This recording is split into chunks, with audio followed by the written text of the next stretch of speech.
This is Halloween week, and every Halloween week we tell some stories to go along with Halloween.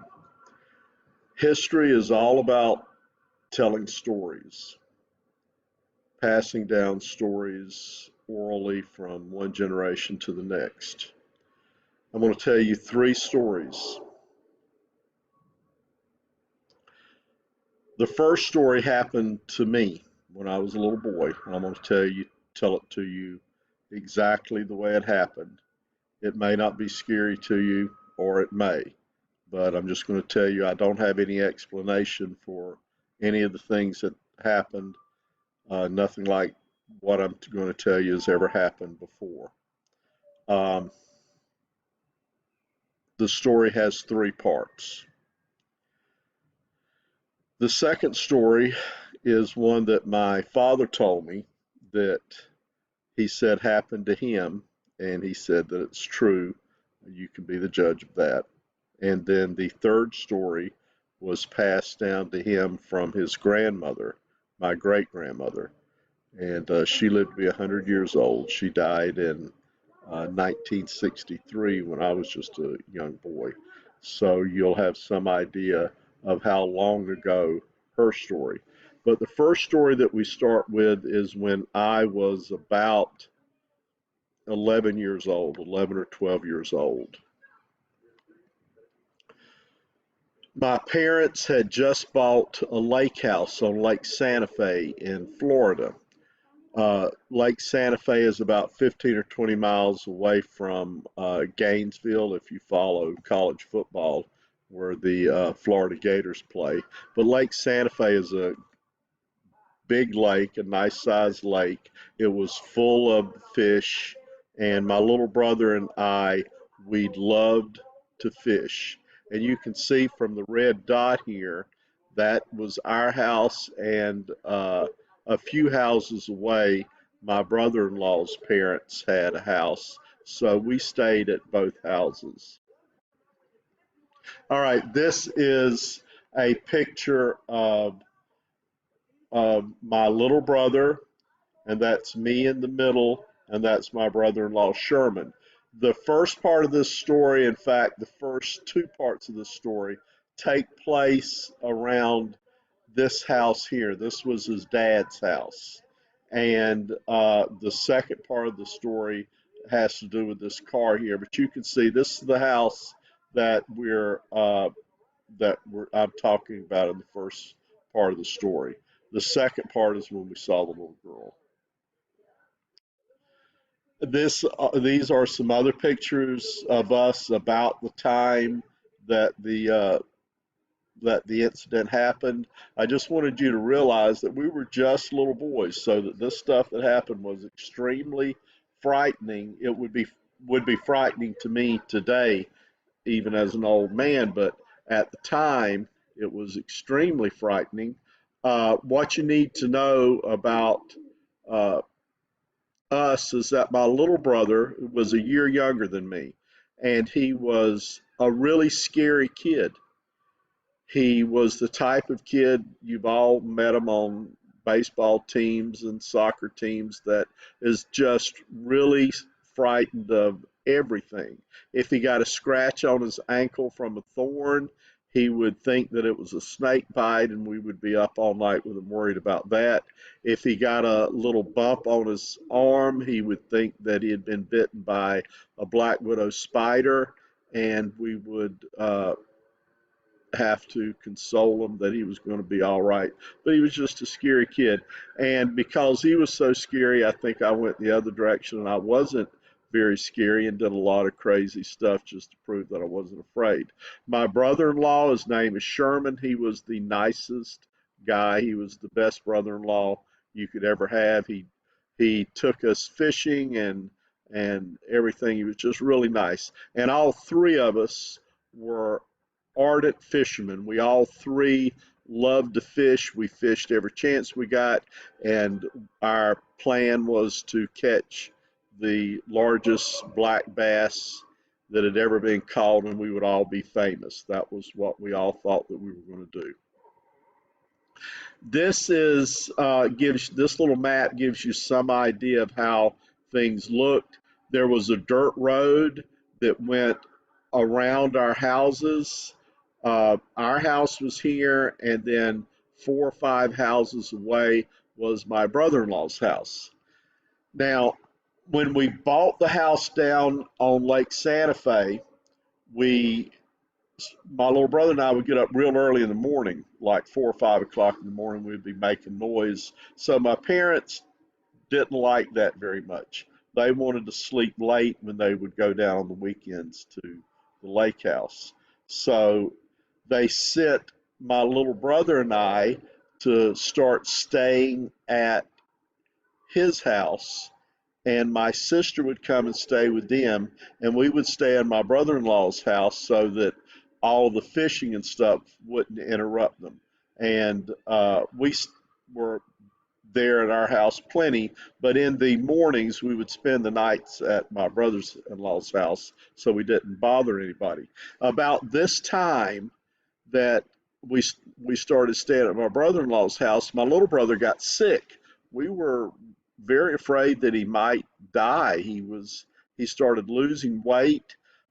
His hair started falling out when he and I would wrestle or fight, and I'd grab him by the hair. His hair would pull out. Handfuls of hair would come out at one time. So he got really sick. We were worried about him, and he started complaining about hearing noises in this house at night. Now, we had grown up with him being very frightened, easily frightened, and the way we dealt with this was to not pay any attention to him, just to ignore him.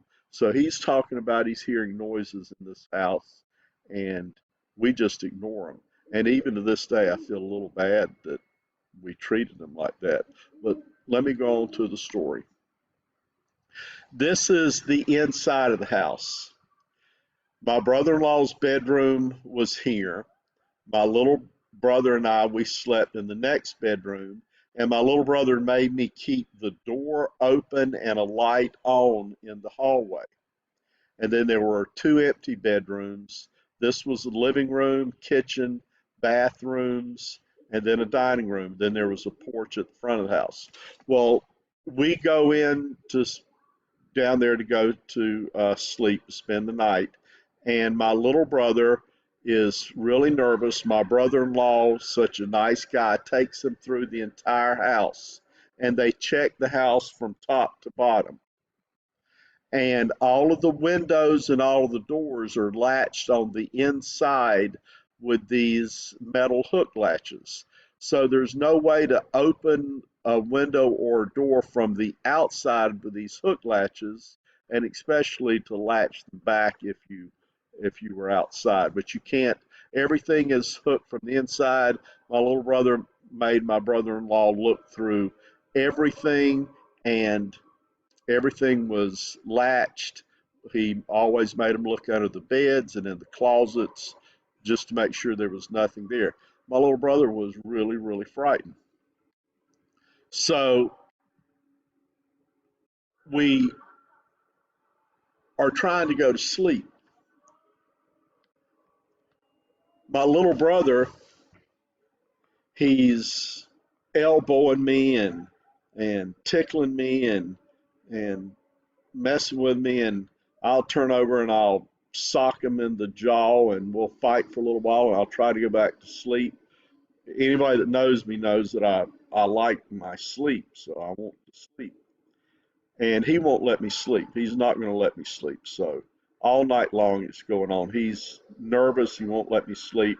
I'm trying to go to sleep till about 1:30 in the morning. I'm laying there with the pillow over my head trying to go to sleep when in this back bedroom I hear a noise. All right. Suddenly in the back bedroom, it's bang! Sounds like a dresser has fallen over. A huge noise. I sit up on the side of my bed and I'm getting ready to call my brother in law. I'm still not really afraid. I'm going to call my brother in law. And then As I start to call him, I hear footsteps, heavy footsteps coming down the hallway. I'm trying to yell for my brother-in-law, and the footsteps keep coming down the hallway, closer and closer. I'm trying to scream, and the footsteps keep coming closer and closer. I'm sitting on the side of the bed. My mouth is open. I'm trying to scream, and the footsteps are coming closer and closer and closer. I'm looking from the bedroom out the door to the light in the hallway. The footsteps are coming down the hallway. I see the floorboards on the hallway move, and then whatever it is steps into the light, and I scream like a little 12-year-old girl. I scream. Two things happen. Whatever this is in the hallway, I hear it run back down the hallway into the back bedroom. I hear my brother-in-law fall out of bed and come into the hallway. I see him come down the hallway into our bedroom. We are frightened. My little brother and I are scared. I remember it just like it was yesterday. My brother-in-law has on a white t-shirt and white shorts. I get under his right arm holding on to his t-shirt. My little brother gets under his left arm holding on to the t-shirt. And we search that house from top to bottom. We look like two baby ducks following a mama duck. We go all over that house. We look under the beds. We look under the uh, dressers. The back bedroom where I heard the noise, nothing was wrong with it. It was perfectly neat and tidy. The whole house was neat and tidy. We found nothing wrong all over the house. We spent an hour searching that house from top to bottom. All of the hook latches are latched just the way that we found them. So after we had searched it, my little brother and I are still frightened, and we're not going to get back to sleep, so we decide to go fishing. My brother-in-law and I and my little brother, we get up, go out to the boat, get our fishing tackle, and we go fishing. And we fish till about lunchtime the next day. I have left my pocket knife in the bedroom. I realize while I'm out there fishing, I don't have my pocket knife.